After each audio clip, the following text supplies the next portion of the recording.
अस्सलाम वालेकुम students of 9th class. आज हम डिस्कस करेंगे फिजिक्स के unit number 4 turning effect of forces के प्रॉब्लम्स 4.6 टू 4.8। तो आइए स्टार्ट करते हैं प्रॉब्लम नंबर 4.6। स्टेटमेंट रीड करते हैं।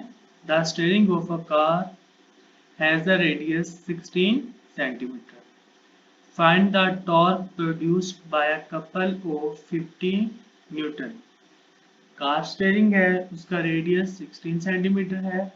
Find the torque produced by couple of 50 newton. हमने क्या फाइंड करना है? टॉर्क प्रोड्यूस करना है by couple of 50 newton. Means कि हमें क्या गिवन है? Force given. Given data force denote करते हैं एफ से, which is given as 50 newton. Radius of the steering है, डिनोट करेंगे स्मॉल आर से, 16 सेंटीमीटर है। बेटा रेडियस भी हमारे पास क्या होता है? डिस्टेंस होता है।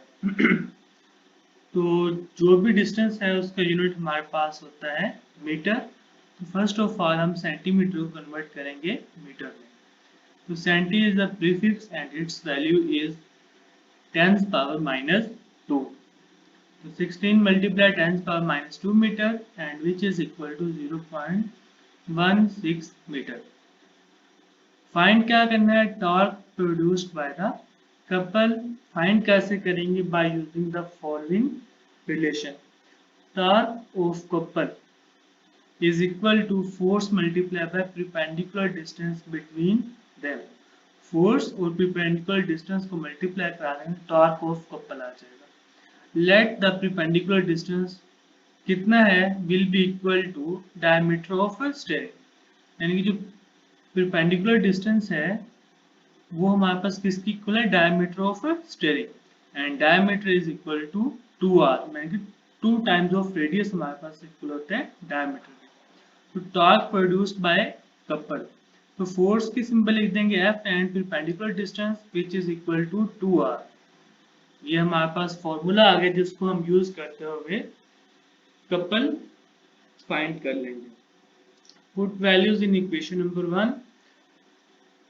फोर्स गिवन है 50 मल्टीप्लाई बाय 2 और r है 0.16 मीटर। 0.16 मल्टीप्लाई बाय 2 0.32 आंसर आ जाएगा और 50 फोर्स है। 50 मल्टीप्लाई बाय 0.32 को मल्टीप्लाई कराएंगे तो आंसर आ जाएगा 16 और फोर्स का यूनिट न्यूटन एंड डिस्टेंस का यूनिट मीटर, तो 16 न्यूटन मीटर। तो रिजल्ट हम मेंशन कर देंगे। The required torque of couple will be 16 newton metre. ये था बेटा 4.6, उसको हमने सॉल्व किया है और उसका रिजल्ट आया 16 न्यूटन मीटर। नेक्स्ट मूव करते हैं 4.7। A picture frame is hanging by 2 vertical strings। एक पिक्चर फ्रेम है जो हैंग किया हुआ है 2 vertical string से। The tension in strings are 3.8 Newton and 4.4 Newton। Find the weight of the picture frame। बेटा एक पिक्चर फ्रेम है, उसको हमने हैंग किया हुआ है, 2 स्ट्रिंग्स है और उनमें जो टेंशन है वो है 3.8 न्यूटन एंड 4.4 न्यूटन। हमने फाइंड करना है weight of the picture frame. तो गिवन डाटा क्या है? 2 टेंशन गिवन है। टेंशन इन फर्स्ट स्ट्रिंग उससे हम क्या लेते हैं 3.8 न्यूटन है। Tension in second string T2 which is 4.4 newton. Find the weight of the picture of frame. W weight को स्मॉल w से डिनोट करते हैं, वो हमें फाइंड करना है फार्मूला। अब देखें ये हमारे पास फ्रेम है, ये रेस्ट में है, तो मीन्स कि हमारे पास किसको फॉलो कर रहे हैं? एक्विलिब्रियम को फॉलो कर रहे हैं। तो एक्विलिब्रियम की जो कंडीशंस होती हैं, फर्स्ट कंडीशन क्या है?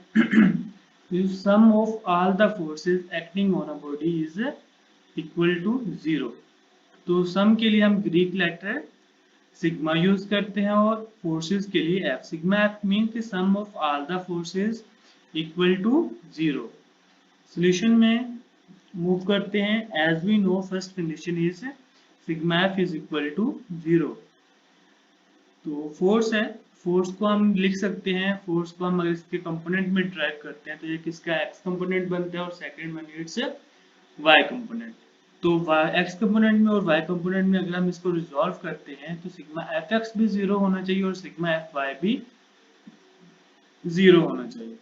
There is no force acting alone X axis, so first condition is satisfied, mean की first condition mean sigma F X, ये कंडीशन हमारे पास सेटिस्फाई हो रही है। सिग्मा एफ वाई को अब हमने क्या करना है, सेटिस्फाई करना है। Now for the force acting along Y axis के अलोन जो फोर्स एक्ट करेगी हमने अब वो फाइंड करना है। Sigma F Y is equal to 0। अब वाई एक्सिस क्या होता है, वो फोर्सेस जो हमारे पास वर्टिकल डायरेक्शन में लग रही है। देखिए T1 भी वर्टिकल डायरेक्शन में हमारे पास अप्लाई हो रहा है, T2 भी वर्टिकल डायरेक्शन में है एंड वेट भी वर्टिकल। अब दोनों टेंशन है ये वर्टिकली अपवर्ड डायरेक्शन में लग रही हैं और जो वेट है ऑलवेज एक्टिंग डाउनवर्ड। तो इन सबको ऐड कर देंगे, sigma F Y T1 plus T2 plus weight of the frame is equal to 0। अब बेटा जो भी चीज अगेंस्ट द ग्रेविटी होगी उसकी डायरेक्शन, उसके लिए हमारे पास क्या आ जाएगा, साइन नेगेटिव आएगा। या फिर हम कह सकते हैं जो वेट है डाउनवर्ड है और टेंशन उसका रिएक्शन है अपवर्ड डायरेक्शन में है, तो वेट पॉजिटिव और जो उनका रिएक्शन है ये क्या आएगा, नेगेटिव में आएगा। तो T1 minus 3.8, T2 minus 4.4 plus weight is equal to 0। 3.3 और माइनस 4.4 इन दोनों को हमने ऐड किया तो आंसर आ जाएगा माइनस 8.2 एंड 8.2 इक्वल की दूसरी साइड पे जाकर तो वो बन जाएगा प्लस 8.2। मीन्स की minus 8.2 plus weight is equal to weight plus 8.2। Result आ जाएगा the weight of picture frame is 8.2 newton. Means के 8.2 की वो फोर्सेस जो इसको अपवर्ड डायरेक्शन की तरफ खींच रही हैं और इसका जो वेट है वो डाउनवर्ड में है। मीन्स इन दोनों के मैग्नीट्यूड सेम है लेकिन डायरेक्शन क्या है, इनकी ऑपोजिट है। तो इसी वजह से जो फ्रेम है वो क्या है, रेस्ट में होगा। अगर या इसका वेट ज्यादा हो या टेंशन ज्यादा होती तो जो चीज ज्यादा होगी वो उसी डायरेक्शन में मूव करना स्टार्ट कर देगा। नेक्स्ट मूव करते हैं 4.8। 4.8 की स्टेटमेंट है, two blocks of masses 5 kg and 3 kg are suspended by two strings as shown. Find the tension in each string. दो ब्लॉक्स हैं 5 kg का और 3 kg का, वर्टिकली हैंग कर रहे हैं दो स्ट्रिंग के साथ। हमने क्या करना है कि उन दोनों में हमने फाइंड करनी है tension. Given data, mass of first block is equal to m1 which is equal to 3 kg and mass of second block is equal to m2 which is equal to 5 kg. To find tension in first string T1 इस point पे find करेंगे and tension T2 इस point पे find करेंगे कि हमारे पास इधर tension कितनी होगी। We can use basic relation for equilibrium. Formula में हम क्या करेंगे, इक्विलिब्रियम कंडीशन यूज करेंगे बिकॉज ये दोनों वर्टिकल डायरेक्शन में, तो हम फोर्स का कंपोनेंट लेंगे Fy या फिर हम यूज करेंगे टेंशन इन स्ट्रिंग। किसके इक्वल होगी, weight of the body, T is equal to weight. As we know weight is equal to mg, so tension will be equal to mg। इस weight को मैं दोबारा एक बार रिपीट कर देता हूँ, इसको हम कैसे फाइंड कर सकते हैं। First condition of equilibrium, sigma Fy is equal to 0 because ये दोनों बॉडीज हैं, ये ब्लॉक्स हैं, दोनों क्या है, वर्टिकल डायरेक्शन में है। या फिर हम क्या कह सकते हैं, जो टेंशन इन द स्ट्रिंग है वो किसकी इक्वल होगी, वेट ऑफ द ब्लॉक के इक्वल होगी। Tension is equal to weight of block, as we know weight is equal to mg, so tension is equal to mg। Solution for finding T1 we will use relation T1 is equal to weight 1। Means की tension जिस point पर होगी, means का हम ऊपर वाले जो mess है उसको क्या कर देंगे, निगलेक्ट कर देंगे। इस पॉइंट पर हम जस्ट क्या करेंगे, इस 3 kg वाले मैस को कंसीडर करेंगे। T1 is equal to weight 1, T1 is equal to m1 g। T1 is equal to m1 की वैल्यू है 3 kg और g की वैल्यू है 10, 3 into 10 30 न्यूटन। तो T1 की वैल्यू आ गई 30 न्यूटन। अब हमने फाइंड करनी है टेंशन टू इस पॉइंट पे, तो ये देखें इधर हमारे पास जो है ये ब्लॉक भी अटैच है और इस ब्लॉक के साथ ये 3 kg वाला ब्लॉक भी अटैच है। As per finding T2 in upper string the total weight is contributed.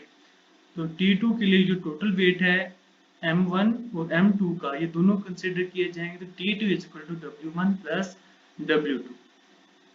तो T2 is equal to M1G plus M2G। बेटा इधर हमारे पास G दोनों में कॉमन है, तो हम क्या करेंगे, M1 प्लस M2 और G को हमने कॉमन ले लिया। M1 की वैल्यू 3 kg है और M2 की वैल्यू है 5 kg और G as we know G is gravitational acceleration and its value is 10। 5 plus 3 8 into 10 T2 is equal to 80 Newton।